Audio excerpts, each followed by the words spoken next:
अस्सलाम वालेकुम class, myself Iqra Ahmad and my presentation topic is population genetics. Population genetics में को डिस्कस करने से पहले सबसे पहले हमें पता चाहिए पॉपुलेशन क्या है। तो population are group of organisms of one species that interbreed and live in the same place at the same time. Population में हमारे पास सेम प्लेस और सेम टाइम है। तो बेसिक चीज़ें हमारे पास same place and same time. किसी भी स्पेसिफिक टाइम में सेम टाइम में जो नंबर ऑफ़ ऑर्गेनिजम्स होंगे किसी भी जगह में हमारे पास वहाँ की पॉपुलेशन होगी। फॉर एग्जांपल ह्यूमन पॉपुलेशन है किसी भी सिटी में, अगर हम देखें तो एक स्पेसिफिक टाइम में जो नंबर ऑफ़ ऑर्गेनिजम्स होंगे एक सिटी में वो उस सिटी की पॉपुलेशन होगी, क्योंकि शहर में लोग आ रहे होते हैं जा रहे होते हैं। जो ऑर्गेनिजम्स हैं नंबर ऑफ़ ऑर्गेनिजम्स है वो चेंज होते रहते हैं, लेकिन इसलिए हमने स्पेसिफिक टाइम को मेंशन किया है कि स्पेसिफिक टाइम में जो नंबर ऑफ़ ऑर्गेनिजम्स होंगे हमारे पास उस सिटी की पॉपुलेशन होगी। नेक्स्ट है gene pool. Gene pool is a set of all genes और genetic information in any population usually of a particular species. किसी भी जीन में जीन पूल क्या है? किसी भी पॉपुलेशन में जो set of all the genes है, पॉपुलेशन में ऑर्गेनिजम्स है, ऑर्गेनिजम्स में जो जीन्स हैं वो किस तरह, उनकी फंक्शनिंग क्या है, वो किस तरह वर्क कर रहे हैं, वो सब कुछ हमारे पास जीन पूल में डिस्कस होता है। देन हमारे पास है population genetics. Population genetics is a field of biology that studies the genetic composition of biological populations and the changes in genetic composition that results from the operation of various factors including natural selection. Population genetics क्या है? Population genetics हमारे पास कोई भी हम एक population ले रहे हैं, उस पॉपुलेशन की जेनेटिक कंपोजिशन क्या है, मतलब उस पॉपुलेशन में जो हमारे पास ऑर्गेनिजम्स हैं उनके जीन्स किस तरह वर्क कर रहे हैं, उनकी कंपोजिशन क्या है, और उसमें उनमें जो उन जीन्स में जो चेंजेस आ रही हैं वो किस वजह से हैं।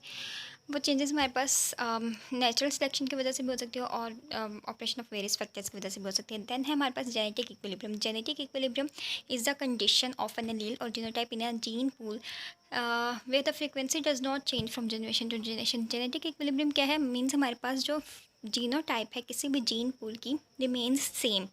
एक टाइम, एक कंडीशन ऐसी आती है कि जिसमें हमारे पास किसी भी जीन की जीनोटाइप और एलील किसी भी जीन पूल में जो फ्रीक्वेंसी है वो चेंज नहीं होती, if remains same.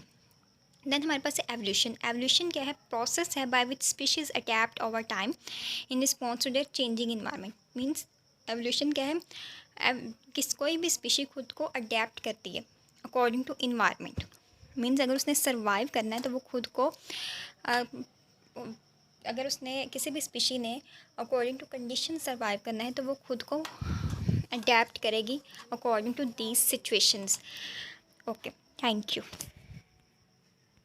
Khalid and my roll number is 1037. Today's my topic is Hardy Weinberg equilibrium. इसमें हमें ये बताया जाता है कि हमारे पास एक पॉपुलेशन के अंदर जितनी भी फ्रीक्वेंसीज़ होती हैं जीनोटिपिक फ्रीक्वेंसीज़ वो हमारे पास एक कांस्टेंट रहती हैं कि किसी भी जनरेशन के दरमियान में, जब तक हमारे पास फैक्टर्स आउटसाइड फैक्टर्स हमारे पास इफेक्ट ना करें। और वो हमारे पास वो आउटसाइड फैक्टर्स कौन कौन से होते हैं? वो होते हैं हमारे पास no change in a DNA sequence, यानी कि हमारे पास DNA सीक्वेंस के अंदर कोई चेंज ना हो, या माइग्रेशन ना हो, किसी भी इंडिविजुअल की माइग्रेशन ना हो, या फिर हमारे पास अगर इंडिविजुअल की लार्ज पॉपुलेशन आ जाती है तो वो और उसके बाद random mating and then is non natural selection. उसके बाद हमारे पास आती है हार्डी वैनबर्ग इक्विलिब्रियम के इक्वेशन। इसको हम लोग किस तरह रिप्रेजेंट करते हैं वो हमारे पास फॉर्मूला दिया गया था P+Q = 1। उन्होंने हमें बताया कि जो हमारे पास P होता है वो हमारे पास एक फ्रीक्वेंसी, यानी कि हम लोग किसी भी इंडिविजुअल को दे सकते हैं। तो जो हमारे पास P+Q, अगर इसका हम लोग होल स्क्वायर ले तो हमारे पास एक फॉर्मूला ओपन होता है, जैसे कि P² + Q² + 2PQ = 1। जो हमारे पास P² है ना वो हमारे पास होगा, फ्रीक्वेंसी होती है हमारे पास होमोजाइगोस डोमिनेंट जीनोटाइप के। जो Q² होगा वो हमारे पास होगी होमोजाइगोस रिसेसिव जीनोटाइप की। और जो 2PQ होगा वो हमारे पास हेटेरोजाइगोस जीनोटाइप्स बनते हैं। अगर हम लोग इसके अंदर वैल्यूज़ पुट करें, जैसे कि P+Q हमारे पास P हो 0.2 और Q हमारे पास हो 0.8, अगर हम इन दोनों को प्लस करें तो हमारे पास इक्वल आती है 1 के, तो हमारे पास ये कांस्टेंट बन। उसके बाद है कि ये जो हमारे पास ये ला था हार्डी वैनबर्ग इक्विलिब्रियम, ये हमारे पास इंडिपेंडेंटली दी गई थी 1908 बाय द विलियम वैनबर्ग, जो कि एक जर्मन फिजिशियन था, और गॉडफ्री हारोल्ड हैरी था, जो कि एक मैथमेटिशियन था। इन दोनों ने मिलकर हमारे पास ये हार्डी वैनबर्ग इक्विलिब्रियम को प्रपोज किया था।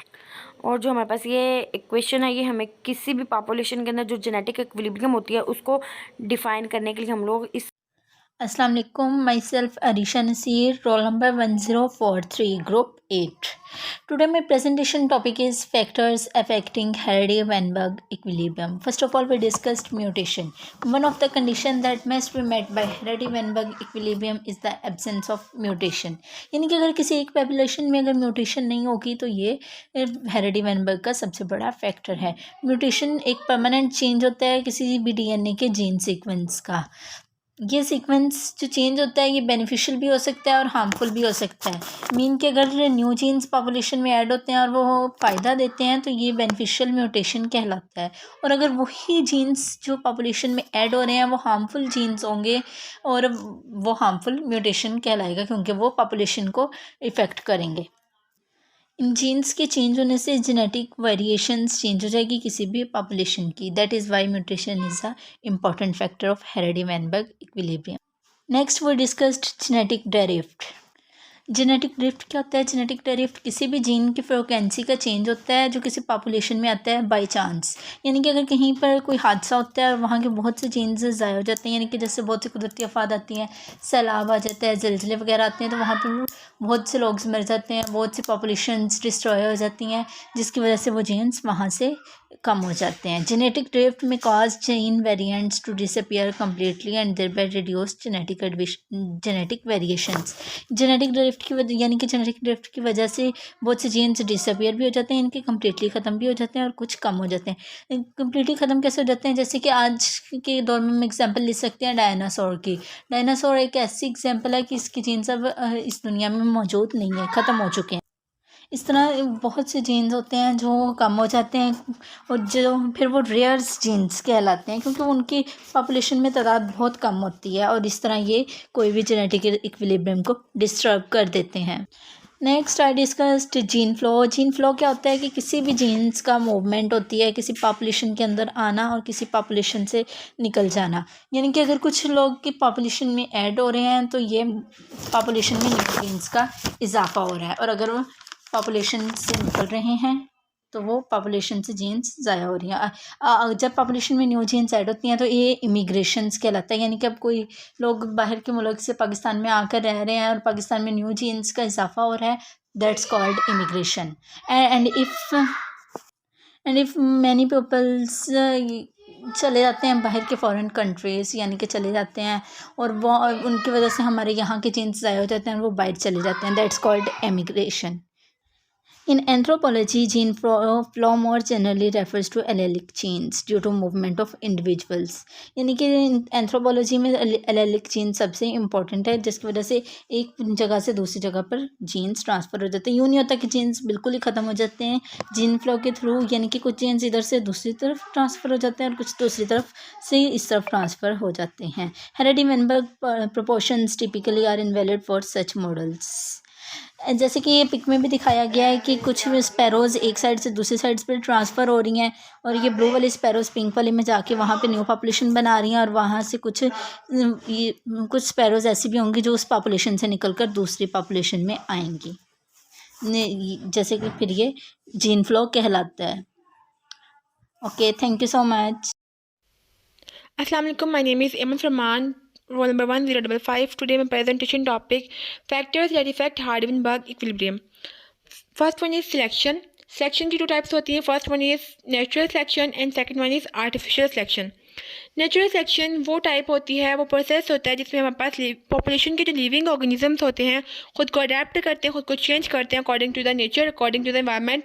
This process is known as natural selection. हर इंडिविजुअल जो होता है दूसरे इंडिविजुअल से वेरी करता है, दूसरे इंडिविजुअल से डिफरेंट होता है according to the traits, according to the properties. जो एक इंडिविजुअल होता है उसके पास जो प्रॉपर्टीज़ जो ट्रेड्स होती हैं वो दूसरी इंडिविजुअल की प्रॉपर्टीज़ से ट्रेड से बेटर हो सकती हैं, वो इन्वायरमेंट पे ज़्यादा सूट कर सकती हैं. ऐसी ट्रेड्स जो इन्वायरमेंट पे ज़्यादा सूट करती हैं अकॉर्डिंग टू द इन्वायरमेंट, खुद को चेंज करती हैं, खुद को अडेप्ट करती हैं. ऐसी प्रॉपर्टीज़ को इन्वायरमेंट सेलेक्ट कर लेता है, नेचर सेलेक्ट कर लेती है. प्रोसेस को हम बोलते हैं नेचुरल सिलेक्शन। और जो प्रॉपर्टीज़, जो traits according to the nature खुद को अडेप्ट नहीं करती, खुद को चेंज नहीं करती, ऐसी ट्रेड्स को नेचर क्या कर देता है, एलिमिनेट कर देता है।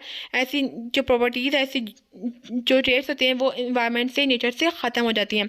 हमारे पास इसकी एग्जांपल हमारे पास लॉन्ग नेक जिराफ्स आ जाता है कि लॉन्ग नेक जो जिराफ थे उन्होंने खुद को अडेप्ट किया, खुद को चेंज किया अकॉर्डिंग टू द नेचर, इसलिए वो उन्होंने सर्वाइव किया। और हमारे पास जो सक्सीडिंग जनरेशन में लॉन्ग नेक जिराफ की जो प्रॉपर्टीज़ थी, जो ट्रेड्स थी, वो शो हुई।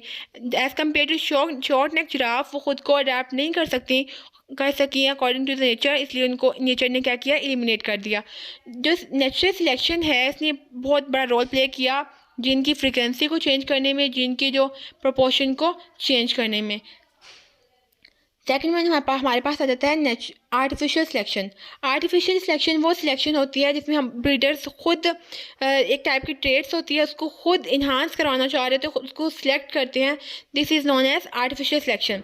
आर्टिफिशियल सिलेक्शन की एग्जांपल की अगर हम बात करें, लेट्स सपोज कि हमारे पास एक काव है, वो 10 kg मिल्क प्रोड्यूस करती है और एक काव हमारे पास है 1 kg मिल्क प्रोड्यूस करती है। वी वांट कि हमारे पास जो 1 kg मिल्क प्रोड्यूस करने वाले काव भी हमारे पास 10 kg मिल्क प्रोड्यूस करे, तो हम क्या करते हैं, जो जीन्स जो 10 kg वाली मिल्क में है वो हम उसको निकाल के उसको 1 kg वाली काव में जो 1 kg मिल्क प्रोड्यूस करती है उसमें इंसर्ट करवा देते हैं। उसको जो ट्रेड हम खुद उसमें इंट्रोड्यूस करवा रहे होते हैं, खुद ऐसी ट्रेड्स, जैसी प्रॉपर्टी जो हम खुद नेचर में, एनवायरनमेंट में हम खुद इंट्रोड्यूस करवाते हैं, खुद उसको सिलेक्ट करते हैं, उसको हम बोलते हैं आर्टिफिशियल सिलेक्शन। नेक्स्ट हमारे पास आता है नॉन रैंडम मेटिंग, जो इफेक्ट करता है हार्डविन-बर्ग इक्विलिब्रियम पे। नॉन रैंडम मेटिंग हमारे पास होता क्या है, वो मेटिंग जिसमें एक इंडिविजुअल, एक स्पीशी का जो इंडिविजुअल है वो अपनी ही स्पीशी की सिर्फ एक इंडिविजुअल के साथ मेटिंग करे, उसको बोलते हैं नॉन रैंडम मेटिंग।